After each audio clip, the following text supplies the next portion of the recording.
गए प्रसून पहुंच गए हैं, अरविंद केजरीवाल यहाँ पर पहुंच गए हैं और देखिए ठीक उसी वक्त हल्की हल्की बारिश भी शुरू होने लगी है। वो नजारा दिखाते हैं और वो झरोखा भी जहाँ से वो अब से कुछ ही देर में बोलेंगे प्रसून, यहाँ पर अब वो आ गए हैं और ऊपर माइक से ये अनाउंसमेंट के साथ ही बताया जा रहा है कि जगह खाली कर दी जाए, जगह उनके लिए दी जाए क्योंकि जबरदस्त भीड़ है यहाँ पर। ये पूरा जो लेन है, हनुमान लेन है प्रसून, वो पूरी तरह से जैम है। उनकी गाड़ी आ गई है और अब उन्हें अंदर ले जाया जा रहा है, लेकिन दूसरी तरफ वो झरोखा एक बार दिखाते हैं क्योंकि यहीं से अनाउंसमेंट और यहीं पर खड़े होकर माइक से वो बोलेंगे प्रसून। वो जो झरोखा बनाया गया है बाकायदा लाइट लगाई जा रही थी इतनी देर से, 3-4 लाइट्स लगाई गई है ताकि पूरी रोशनी में वो बोल पाए और यहाँ पर अब वो पहुंच चुके हैं और ठीक इसी वक्त बारिश भी शुरू हो गई है। बारिश और उस बीच अरविंद केजरीवाल का यहाँ पर पहुंचना, उत्साह जो है कार्यकर्ताओं का वो कितना बढ़ गया है इसका अंदाजा आप लगा सकते हैं। वही तस्वीर यहाँ पर दिखाई दे रही है, जबरदस्त तरीके से लोग यहाँ पर झाड़ू लेकर माइक लेकर अलग अलग जगहों पर मौजूद।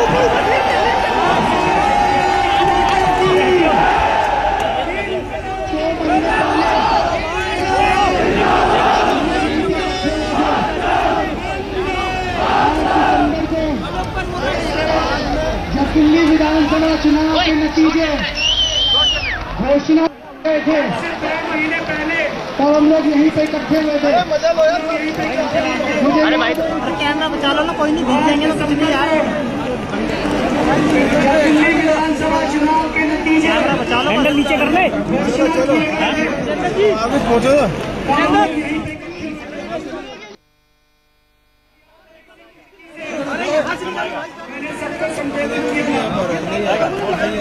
हमारी 28 सीट आई, कांग्रेसियों ने जबरदस्ती समर्थन दिया। एक हमारा स्लोगन है पप्पू फेंकू धोखा है देश बचाने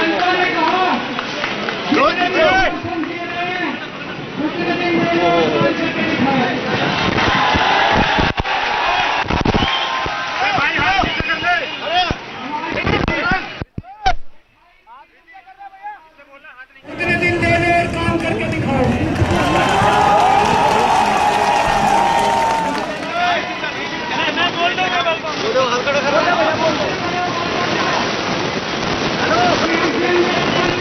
को मैंने हम सब लोगों ने शपथ ली थी। मैं सामने आ गया। दोस्तों, हमारा सबसे बड़ा वादा था माइक तो लगाओ यार मेरे इसमें कि हम जन लोकपाल बिल पास करेंगे, भ्रष्टाचार के खिलाफ एक सख्त कानून पास करेंगे। उसको पकड़ाओ केवल मेरे। इन कांग्रेसियों ने लिख के दिया था कि जन लोकपाल बिल करेगा तो नीचे उतार लेंगे। वो हम आगे वाले हैं। आगे कोई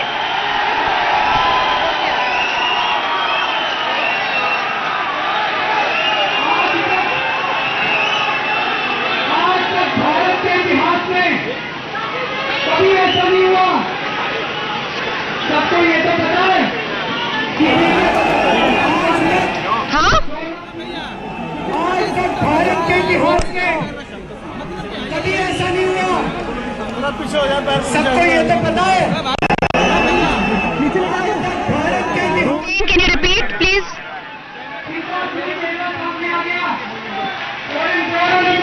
उसके बाद मारेगा वो आज दिल्ली की विधानसभा में डबल विंडो चलेगा। जन लोकपाल बिल प्रस्तुति होगी। What are you saying? जन लोकपाल बिल गिरा दिया। दोस्तों, ऐसा नहीं हुआ। क्योंकि अभी 1 दिन पहले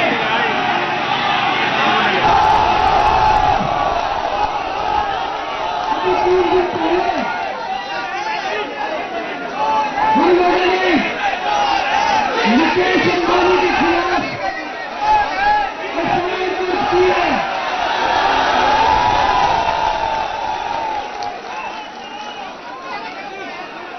मुकेश अंबानी के खिलाफ हम लोगों ने एफआईआर दर्ज की है।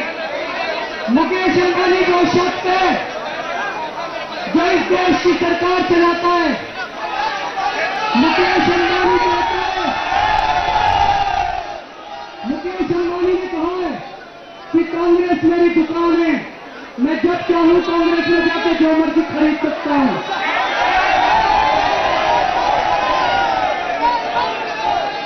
और पिछले 1 साल से अभी तक यूपीए की सरकार को पिछले 10 साल से मुकेश अंबानी चला रहा था और पिछले 1 साल से मोदी जी के पीछे भी मुकेश अंबानी है।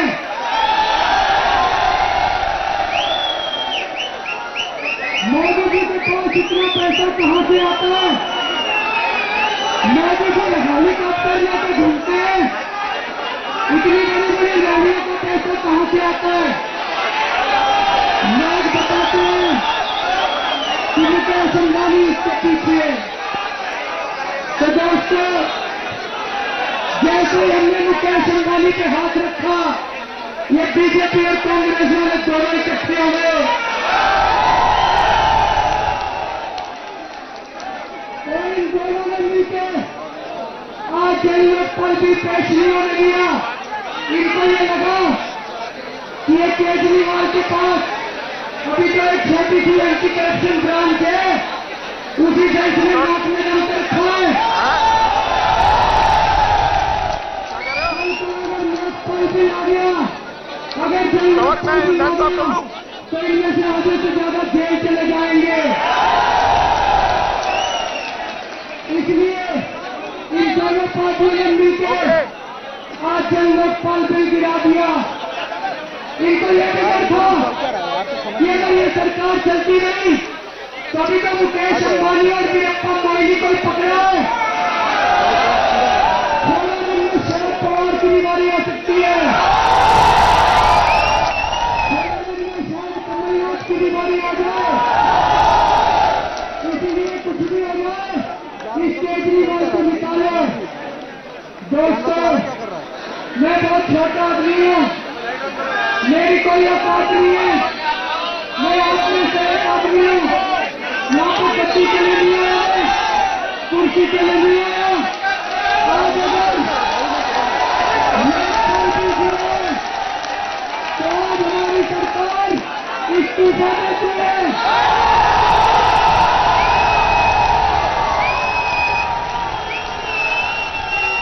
आज हमारी सरकार इस्तीफा देती है।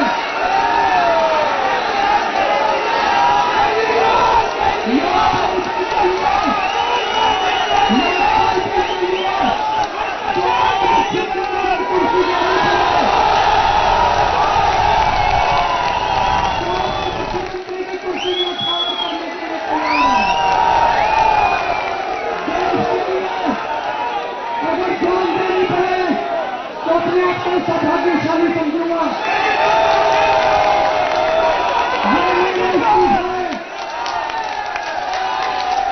अभी हमारी कैबिनेट मीटिंग हुई थी, हमारी कैबिनेट ने मिलकर ये निर्णय लिया है कि हमारी सरकार आज इस्तीफा देती है।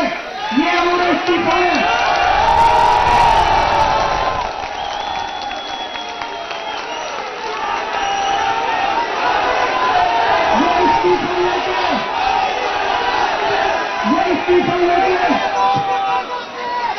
मैं अभी लेफ्टिनेंट गवर्नर साहब के पास जा रहा हूं। हमारी कैबिनेट ने यह रिकमेंड किया है कि तुरंत दिल्ली विधानसभा को बर्खास्त किया जाए और दिल्ली में तुरंत दोबारा चुनाव करवाए जाए।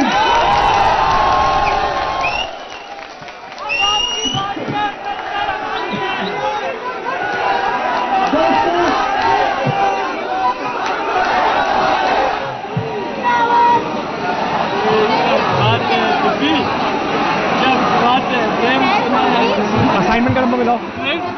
Call BBP, call BBP. I don't know, तो नंबर ढूंढना नहीं आता।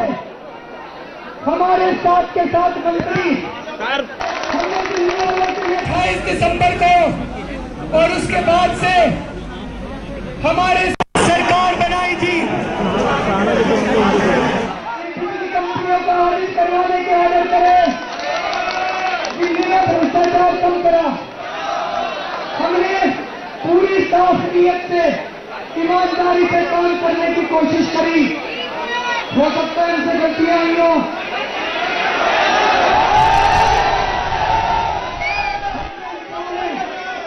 हम भी इंसान हैं, लेकिन पूरी ईमानदारी से कोशिश करी। ये लोग कहते हैं हमको गवर्नेंस करनी नहीं आती। अरे 5 साल में बीजेपी और कांग्रेस वाले बिजली कंपनियों को ऑडिट भी नहीं करवा पाए, हमने 5 महीने करवा दिया।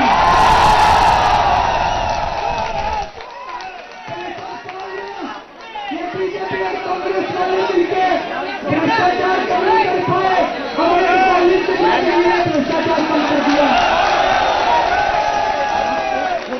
हमने शीला दीक्षित के भ्रष्टाचार के खिलाफ एफआईआर दर्ज करी, मुकेश अंबानी के भ्रष्टाचार के खिलाफ एफआईआर दर्ज करी। गवर्नेंस कराइए, सब मत करो। अरे भ्रष्टाचारियों को जेल भेजना ही तो गवर्नेंस होता है। और गवर्नेंस क्या होता है? ये भ्रष्टाचारी तो घूमते रहे। मेरे को ये लगा कि हम भी अगर करोड़ों रुपए खा लेते और थोड़े से बीजेपी वालों को फेंक देते और थोड़े से तो ये कहते बड़ी अच्छी गवर्नेंस चल रही है, अब ये कहते बड़ा अच्छा काम चल रहा है। और गवर्नेंस क्या होता है?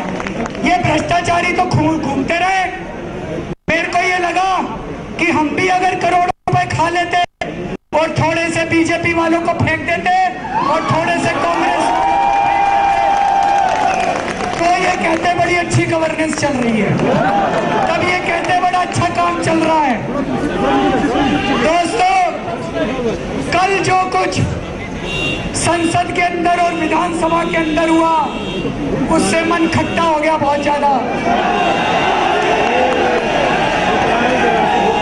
कल संसद के अंदर जिससे इन्होंने मिर्च पाउडर का जो इन्होंने हरकत फाड़ दिए, सभा में इन्होंने मेरा माइक तोड़ दिया, मेरे कागज फाड़ दिए, हमारे एक मंत्री को चूड़ियां दी इन्होंने। क्या चूड़ियां देने का मतलब क्या है? ये महिलाओं की इज्जत करते हैं ये बीजेपी वाले। दोस्तों, कल इन्होंने स्पीकर का माइक तोड़ा, इन्होंने कागज फाड़ दिए और बड़ी बड़ी बातें करते हैं। कहते हैं संसद विधान मंदिर होता है, कहते हैं विधानसभा मस्जिद होती है, मंदिर होता है। मैं पूछना चाहता हूं, मंदिर में जाते हो तो मूर्तियां तोड़ते हो क्या? मस्जिद में जाते हो तो कुरान फाड़ते हो क्या? चर्च में जाते हो तो बाइबल फाड़ते हो क्या? जीसस क्राइस्ट की मूर्ति तोड़ते हो क्या? यही मंदिर है तुम्हारे लिए? शर्म आती है मुझे। दोस्तों, इन्होंने शर्मसार कर दिया है बीजेपी कांग्रेस वालों ने, विधानसभा को भी और संसद को भी। ये लोग कहते हैं हम जो भी काम करते हैं कहते हैं संवैधानिक है। मैंने मुकेश अंबानी के खिलाफ एफआईआर करी, आज मोइली साहब कहते हैं एफआईआर असंवैधानिक है।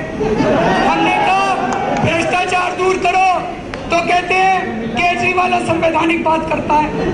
मैंने कहा भ्रष्टाचार के खिलाफ लोकपाल बिल लाओ तो कहते हैं लोकपाल बिल असंवैधानिक है। हमने कहा लोकपाल बिल को विधानसभा में प्रस्तुत करो, कहते हैं विधानसभा में प्रस्तुत करने के लिए केंद्र सरकार की अनुमति चाहिए। दोस्तों, मैंने संविधान पढ़ा है, संविधान में कहीं नहीं लिखा, संविधान में कहीं नहीं लिखा कि हमें विधानसभा में बिल प्रस्तुत करने के पहले केंद्र सरकार की अनुमति चाहिए। केंद्र सरकार कौन होती है? कोई अंग्रेज है क्या वो? केंद्र सरकार अपने आप को अंग्रेज मानती है जैसे लंदन की सरकार हो, और दिल्ली के लेफ्टिनेंट गवर्नर अपने आप को वाइसरॉय समझते हैं उनका अंग्रेजों का, और दिल्ली की विधानसभा को तो ये कुछ समझते ही नहीं है। ये सोचते हैं इनको तो आजादी नहीं मिली अभी तक, सारा काम हमसे पूछ के करेंगे। नहीं पूछ के करते तुमसे हम काम।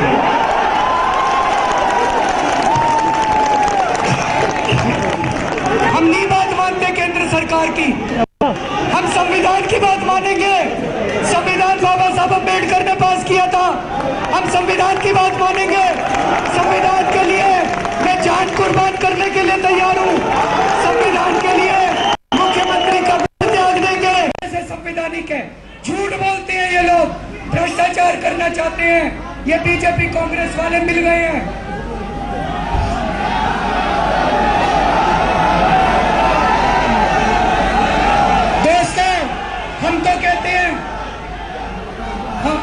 हम तो कहते हैं कि भ्रष्टाचार दूर करो, तो कहते हैं संवैधानिक है। तुम माइक तोड़ते हो विधानसभा में तो संवैधानिक है। तुम बिल फाड़ देते हो तो संवैधानिक है। तुम चोरी करते हो तो संवैधानिक है। तुम्हारे सारे कुकर्म संवैधानिक है और हम देश के लिए लड़ रहे हैं तो वो संवैधानिक है। दोस्तों, इस देश की जनता तुमको सबक सिखाएगी। इस देश की जनता खड़ी हो चुकी है। इस देश की जनता ने अब आजादी की खुशबू ले ली है। अब इस देश की जनता चुप नहीं बैठने वाली। दोस्तों, मैं अब यहाँ से सीधा यहाँ से लेफ्टिनेंट गवर्नर के पास जा रहा हूँ और मैं भगवान से प्रार्थना करता हूँ कि हे भगवान, हम बहुत छोटे लोग हैं, हमारे ऊपर कृपा करना, हमें सद्बुद्धि देना और हे भगवान हमें मौका देना कि इस देश के लिए हम अपनी जान भी कुर्बान कर सकें। आप सब लोगों का बहुत